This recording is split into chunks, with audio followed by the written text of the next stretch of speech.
Belichick's greatest accomplishment? No. No, that first Super Bowl. Man, that first Super Bowl against the Rams, the greatest show. You talking about a mismatch. You talking about a heavyweight fighting against a middleweight, lightweight, featherweight.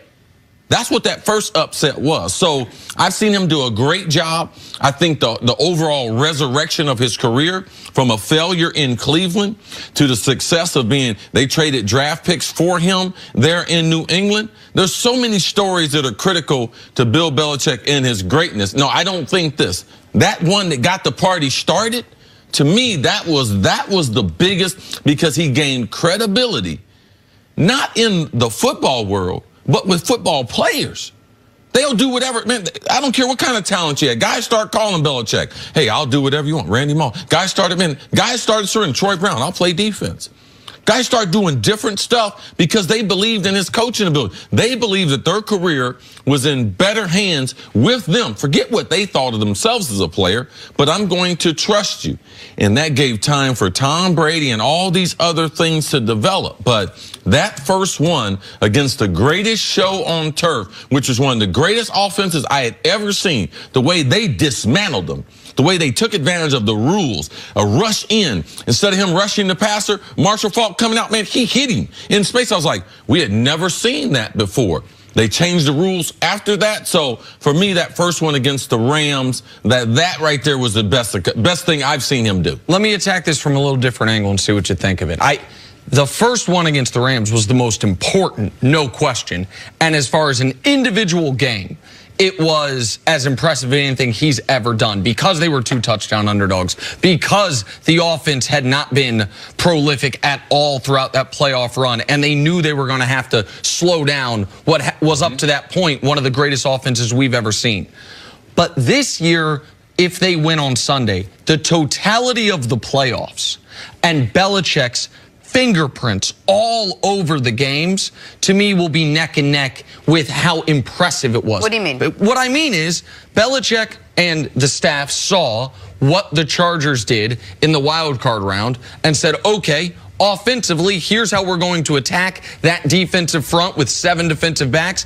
And defensively, here's what we're going to do that we don't think you're prepared for. Showing more zero blitz than we've shown all year long. And winning that football game by the midway point of the second quarter. The next week, they then go on the road when the team is the worst Patriot team we've seen in this era, on the road against the 3rd highest scoring offense in NFL history. And Belichick holds them to 0 points and 32 yards in the first half.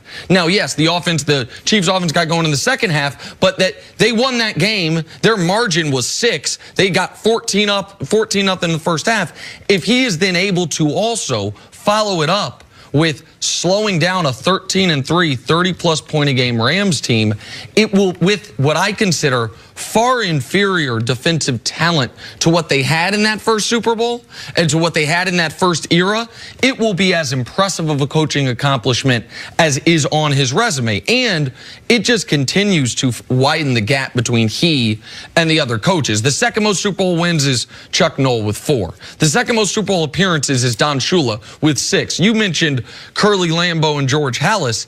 Man, they started winning their Super Bowls or their NFL titles in the 20s. Like, we're at least one world war since then. Like, what Belichick has done as far as distinguish himself from every other coach of the last 75 years is truly remarkable. I have to disagree with you a little bit on that, because the fact is, yeah, he shut down Tyreek Hill. He shut down Keenan Allen. He did. But what did Josh McDaniel do? Sure. Josh McDaniel dominated the first divisional round. Offensively, that game was over with. What did Belichick have to do?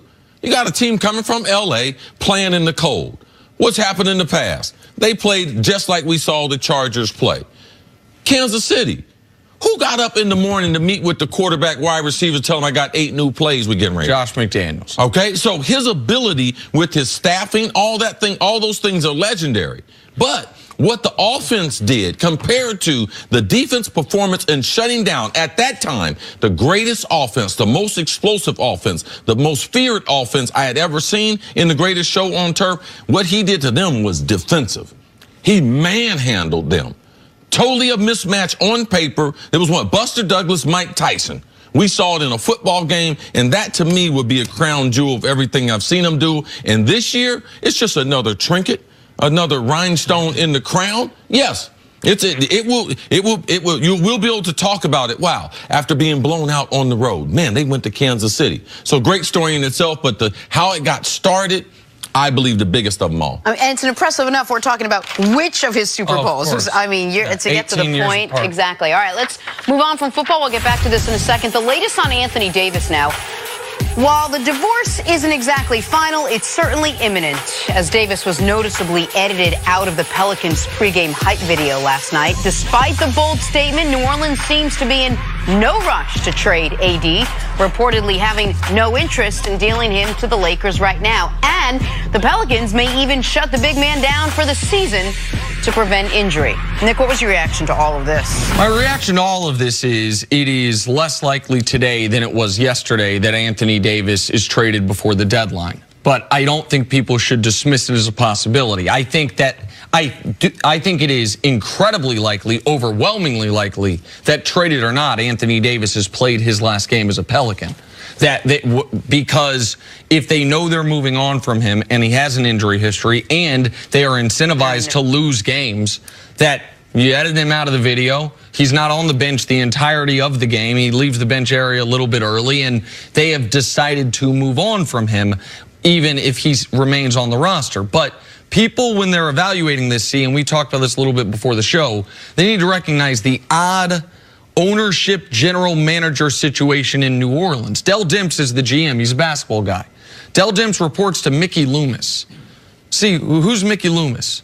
Oh, he runs the operation for the New Orleans Saints. That's right. Sean Payton's right-hand man and has been in football, and that's how he cut his teeth. Now, the Benson family, they own both franchises. And what happened with the Benson family, unfortunately, 9-10 months ago? The patriarch of the family passed away. Yes. Gail Benson takes over. There was a real family rift prior to the daughter and the granddaughter, and accosting the grandmother in public once, and then being written out of the will. And so here's why I bring this up. Gail Benson had a very interesting quote before Anthony Davis made his trade demand, which was, "I really like Anthony, but if he wants to leave, you can't hold him back," end quote.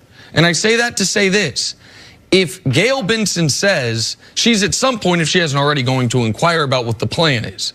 And if she hears the plan is, we're not going to play him and we're not going to trade him, we're going to wait and see what's out there this summer, it would not shock me if she said, "No, you're not." Like, no, we're not going to do is pay this guy another, what does he make, $15 million for the final 30 games of the year to not play, when we can get people here, when we can trade for other players, when we can maybe create some excitement going into next season. But I think Dell Demps, the guy who is in charge of the basketball decisions, his plan is, let's see who wins the Zion lottery. Let's see what the Celtics end up really wanting to offer. But I think Gail Benson is the wild card in all of this. You mean because maybe the Lakers might even add more, knowing now that they're going to start competing with other teams if they go past the trade deadline? I think the Lakers have made their best offer. I think they've offered everything, and that Dell Demps knows that offer is going to be it their Lakers offer isn't going to get worse, so we might as well wait. Here's a question. The Pelicans are sort of making Anthony Davis, it appears from the reports, out to be a little bit of the bad guy here by not taking him out of the video and sitting him and all of it. But isn't it in the Pelicans' best interest for them to know that he wants out of New Orleans now? Like, let them see what they can get for him. At least he told the team that. Isn't that better than maybe waiting the extra year, paying him, not making it to the playoffs, and then not getting anything back for him? I think typically in a divorce, compared to saying, I want divorce, people would much rather go get counseling. But when you tell them, oh, you think you did them a favor by telling them I'm getting ready to leave you. Oh, no. Things getting ready to get hectic. That's the way typically it's worked for all my friends. Well, and see, and it's one thing to say privately, I'm moving on. You didn't want this getting out. There's a reason he got fined $50,000. Yes. What the Pelicans don't want is this.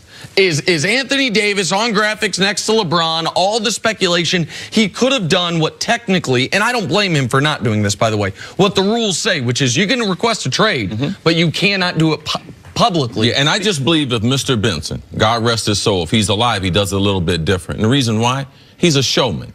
He's about marketing. He always has been. Dancing on the fields afterwards, all the things. He had the exorcism of all the demons before they won the Super Bowl. He's been a huge part of that community.